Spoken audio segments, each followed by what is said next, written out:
Good morning friends, स्वागत है आप सभी का आपके अपने चैनल आशीष प्रताप आरबीएल में। और कल हम लोगों ने डिस्कस किया था पहले भाग के बारे में जो क्लास थर्ड की ईवीएस की एनसीईआरटी थी। आज हम लोग उसी में दूसरे भाग के बारे में चर्चा करेंगे। और यहाँ पे आप देख सकते हैं ये सीटेट की परीक्षा के लिए विशेष पर्यावरण की सीरीज़ है और इसमें हम लोग अभी स्टार्टिंग तो कर रहे हैं एनसीईआरटी से, लेकिन आगे हम लोग और भी चीज़ों के बारे में डिस्कस करेंगे। जैसे कि कुछ लोगों को डाउट है कि इस बार एनसीईआरटी से क्वेश्चंस बहुत कम पूछे गए थे। तो क्योंकि हर साल एनसीईआरटी से क्वेश्चन पूछे जाते हैं, इसलिए हम लोग ये मान के नहीं चल सकते कि इस बार भी हर बार की तरह ही पेपर आएगा या फिर जैसा पिछली बार पेपर आया था ऐसा ज़रूरी नहीं है कि इस बार भी वैसा ही पेपर आए। क्योंकि जो सेंट्रल के पेपर होते हैं उनमें इस तरह के चेंजेस होते रहते हैं, चाहे वो कोई भी पेपर हो, एक ही पैटर्न वो पकड़ के नहीं चलते, चेंजेस होते रहते हैं। तो अगर आप ये मान के चलेंगे कि इस बार भी एनसीईआरटी नहीं आएगी या वैसा कुछ होगा तो फिर आप लोगों का नुकसान हो सकता है। क्योंकि अगर चेंज हो कि इस बार एनसीईआरटी से मैक्सिमम क्वेश्चन आ जाएंगे तब फिर आपके लिए समस्या खड़ी हो जाएगी। तो आइए देखते हैं इसमें। ये दूसरा भाग है और दूसरे भाग में हम लोग चर्चा करेंगे आगे के चैप्टर्स की। 5 चैप्टर्स हम लोग डिस्कस कर चुके थे। तो ये है छठवां चैप्टर, खाना अपना अपना। यहाँ पे आप लोग देख रहे होंगे कि सभी बच्चे बैठ के अपनी अपनी खाने के बारे में डिस्कशन कर रहे हैं। कल रात मैंने बाजरे की रोटी खाई थी और कोई कह रहा है दाल बनाया था, दाल भात बनाया था। तो इस चैप्टर में कुछ खास नहीं है, बस खाने की चीज़ें हैं। और इसके बाद जो खास है इस चैप्टर से जो पूछी जाने वाली चीज़ है और एक आध साल पूछी भी गई है, वो ये है कि कहाँ के लोग क्या खाना पसंद करते हैं, ये आपको पता होना चाहिए। आओ कुछ लोगों से बात करें और पता लगाएं उन्हें क्या खाना अच्छा लगता है। तो जैसे ये है, मैं हांगकांग में रहती हूँ, मुझे और मेरी माँ को सांप खाना बहुत पसंद है। तो यहाँ से आप लोग ये याद कर सकते हैं कि हांगकांग के लोगों को सांप खाना पसंद है। और जब भी हमारी सांप खाने की इच्छा होती है तो हम पास के एक होटल में जाकर लिंग हू फेन खाते हैं। तो ये सांप की ही कोई डिश होगी, लिंग हू फेन, जिसको ये लोग हांगकांग के लोग खाते हैं। तो इसको याद रखना है आपको। फिर इसके बाद एक है लड़की जो जूनी है। ये बोलती है कि मैं कश्मीर में रहती हूँ और सरसों के तेल में बनी मछली मुझे बहुत पसंद है। एक बार हम गोवा गए थे, वहाँ हमने मछली खाई पर स्वाद बहुत ही अलग था। माँ ने कहा, अरे यह तो नारियल के तेल में बनी समुंदर की मछली है, स्वाद तो अलग होगा ही। तो कश्मीर के लोगों को मछली खाना पसंद है, वो भी सरसों के तेल में। तो कैसा क्वेश्चन बनेगा, अभी मैं आपको क्वेश्चन भी इससे संबंधित बना के बताऊंगा। अभी आप देख लीजिए, ये टॉमस है जो केरल में रहता है। मुझे सबसे अच्छी दो चीज़ें लगती हैं, वे चीज़ें मेरे घर के आंगन में ही उगती हैं, एक ऊपर ऊंचे पेड़ पर और दूसरी ज़मीन के नीचे। बस नारियल डली हुई किसी भी करी के साथ उबला हुआ टैपियोका टैपियोका मिल जाए तो क्या मज़ा आता है। तो नारियल डली हुई किसी भी करी के साथ उबला हुआ टैपियोका इसको पसंद है टॉमस को, और ये केरल में रहता है। अब इस चैप्टर से अगर क्वेश्चन बनाना होगा या फिर एक आध सालों में जो पूछा गया है वो कुछ इस तरह का बनेगा। जैसे ये है, सही जोड़े मिलान कीजिए। एक तरफ आपको भोज्य पदार्थ लिख दिए जाएंगे और दूसरी तरफ संबंधित जगह या स्थान या संबंधित शहर करके लिख दिया जाएगा और आपसे पूछा जाएगा कि कौन सा भोज्य पदार्थ किस जगह का है। तो जैसे नारियल और टैपियोका, यहाँ पे टैपियोका है, तो नारियल और टैपियोका कहाँ का है तो आपको पता होगा, अभी अभी आपने पढ़ा है, टॉमस ने बताया था कि ये केरल का है, नारियल और टैपियोका।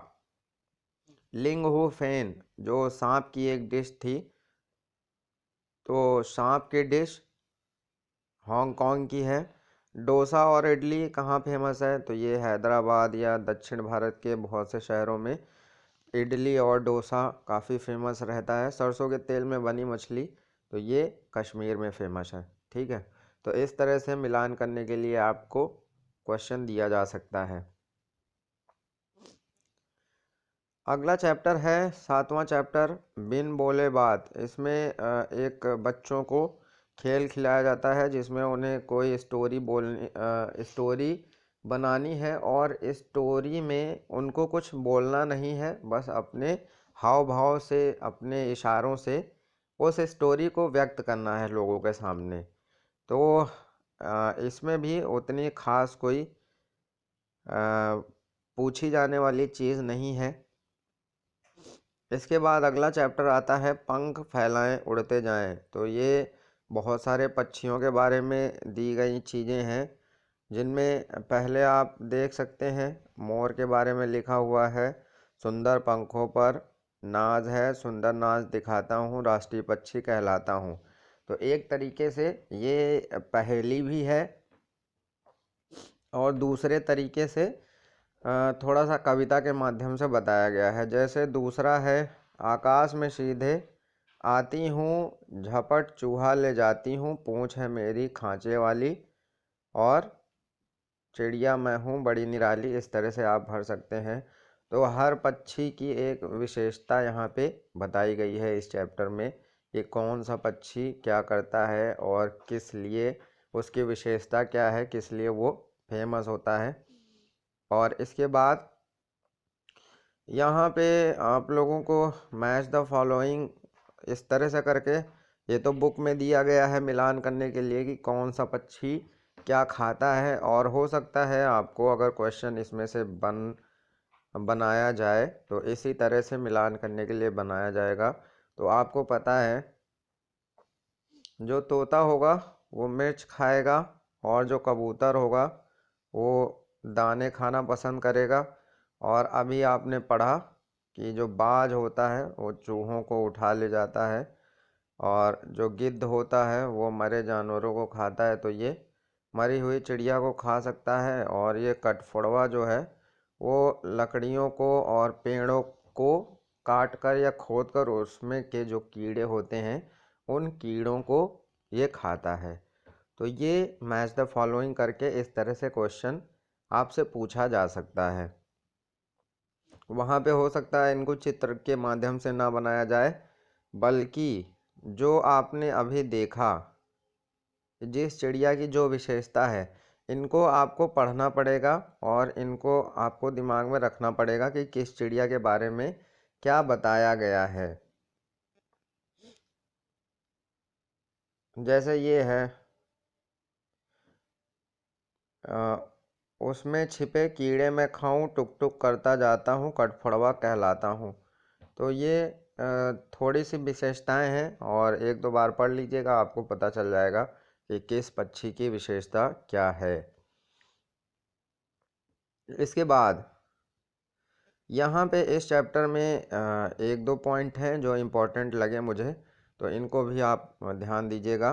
क्या तुमने कभी ध्यान दिया है कि पक्षियों के उड़ने, चलने और गर्दन घुमाने के तरीके अलग अलग हैं? तो ये विशेषता आपको एकदम रट लेना है कि मैना झटके से अपनी गर्दन आगे पीछे करती है, उल्लू तो अपनी गर्दन पीछे तक घुमा सकता है। जब क्वेश्चन पूछा जाता है तो उसमें इसी तरीके के 3 या 4 सेंटेंसेस बना दिए जाते हैं, और आपसे या तो ये पूछा जाता है कि इनमें से कौन से कथन सही हैं, या फिर ये पूछा जाता है कि इनमें से कौन सा कथन गलत है। तो 3 कथन आपको सही सही दिए जाएंगे और एक कथन उनमें से गलत होगा। उसी गलत कथन को आपको ढूंढना होगा या चुनना होगा। अब इसके अलावा अगर ये पूछा जाता है कि इनमें से कौन कौन से सही हैं, तो हो सकता है कि चारों ऑप्शन सही हों, तो उसमें आपको विकल्प मिलेगा सभी कथन सही हैं। तो इन कथन को आपको याद करना पड़ेगा कि मैना झटके से अपनी गर्दन पीछे करती है, और उल्लू तो अपनी गर्दन पीछे तक घुमा सकता है। ये दोनों ही सेंटेंस इम्पॉर्टेंट हैं। दूसरा जो पूरा पैराग्राफ ही इम्पोर्टेंट है, पक्षियों के पंख अलग अलग रंगों व डिज़ाइन के होते हैं, उनके पंख उड़ने में मदद करते हैं। इतनी ही नहीं, पंख उनके शरीर को गर्म भी रखते हैं। समय समय पर पक्षियों के पुराने पंख झड़ जाते हैं और नए पंख आ जाते हैं। तुमने भी कई बार पक्षियों के गिरे हुए पंखों को देखा होगा। तो इस तरह के क्वेश्चन भी इसी तरह से पंखों की विशेषता के बारे में क्वेश्चन आ जाएगा कि निम्नलिखित में से कौन कौन सी पंखों की विशेषताएं हैं। अब जैसे पहली विशेषता है अलग अलग रंगों और डिज़ाइन के होते हैं, तो एक कथन में आपको ये दे दिया जाएगा। उसके बाद दूसरा कथन ये हो सकता है कि पंख उड़ने में मदद करते हैं, ये दूसरा कथन हो गया। और तीसरा कथन पंख उनके शरीर को गर्म भी रखते हैं, ये तीसरा कथन हो गया। अब चौथा कथन समय समय पर पक्षियों के पुराने पंख झड़ जाते हैं और नए पंख आ जाते हैं। तो ये अब इनमें से पूछा जाएगा कि इनमें से कौन कौन से कथन सही हैं। पहला ऑप्शन जैसे दे दिया गया, ए ऑप्शन 1 और 2, फिर बी ऑप्शन 1 2 3, या फिर सी ऑप्शन दे दिया जाएगा सभी चारों, और डी ऑप्शन हो सकता है दे दिया जाए कि इनमें से कोई नहीं। तो इस तरीके से यहाँ से भी क्वेश्चन बन सकता है और ये आपके लिए इम्पोर्टेंट हो सकता है। तो इस चैप्टर में ये दो चीज़ें ऐसी थीं जहाँ से क्वेश्चन बनाया जा सकता है और आपको इसको अच्छे से 2-3 बार पढ़ के याद करना पड़ेगा।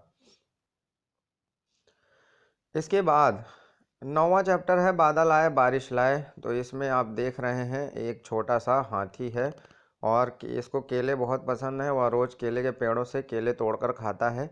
एक दिन उसने देखा कि केले के पेड़ मुरझा रहे हैं, बहुत दिनों से बारिश जो नहीं आई है। तो ये अपनी सूंड में पानी भर के लाता है और केलों के ऊपर डालता है। तो यहाँ से फ़िलहाल अभी कोई क्वेश्चन नहीं बनने वाला है।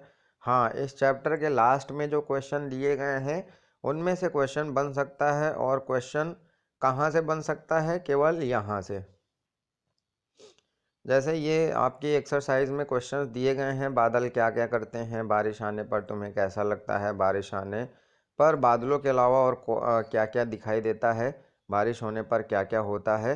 तो इन चारों से क्वेश्चन कोई नहीं बनने वाला है, ना ही पॉसिबल है उस तरीके का कुछ।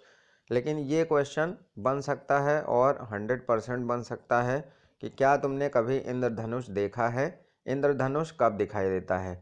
तो हालांकि ये आपकी किताब में नहीं दिया गया है, इसको मैंने आपके लिए अपनी तरफ से ऐड किया है इस क्वेश्चन का उत्तर। तो इसमें मैंने कोशिश की है कि जो भी इंद्रधनुष के बारे में इम्पोर्टेंट इन्फॉर्मेशन है और जितना भी क्वेश्चन जहाँ जहाँ से भी इससे रिलेटेड बन सकता है उन सारी जानकारियों को मैंने इसमें इंक्लूड कर दिया है। जैसे क्वेश्चन आपका है, क्या तुमने कभी इंद्रधनुष देखा है, इंद्रधनुष कब दिखाई देता है।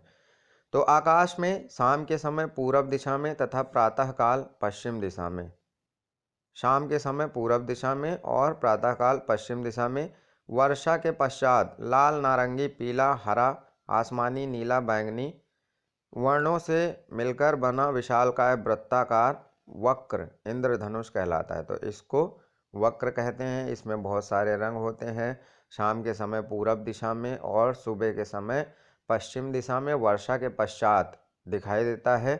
वर्षा अथवा बादल में पानी की सूक्ष्म बूंदों अथवा कणों पर पड़ने वाली सूर्य की किरणों का विक्षेपण डिस्पर्शन ही इंद्रधनुष के सुंदर रंगों का कारण है। सूर्य की किरणें वर्षा की बूंदों से आपतित तथा परावर्तित होने के कारण इंद्रधनुष बनाती हैं। तो इसमें आपतन और परावर्तन दोनों होता है, ये भी आपको याद रखना है कि इंद्रधनुष की घटना में क्या क्या होता है। तो आपतन, परावर्तन और विक्षेपण, ये 3 चीज़ें इसमें होती हैं। इंद्रधनुष, ये आपके लिए इम्पॉर्टेंट है कि इंद्रधनुष हमेशा सदैव दर्शक की पीठ के पीछे सूर्य होने पर ही दिखाई देता है, यानी अपोजिट डायरेक्शन में। जब आपकी पीठ सूर्य की तरफ होगी तब आपको सामने इंद्रधनुष दिखाई देगा। उसका कारण ये है कि सूक्ष्म जो पानी की बूंदें होती हैं अथवा कणों पर पड़ने, जब सूर्य की किरणें ही पड़ती हैं तभी वो बनता ही है। तो सामने से जब सूर्य की किरणें आएंगी और बूंदों पर पड़ेंगी तभी वो इंद्रधनुष का निर्माण करेंगी।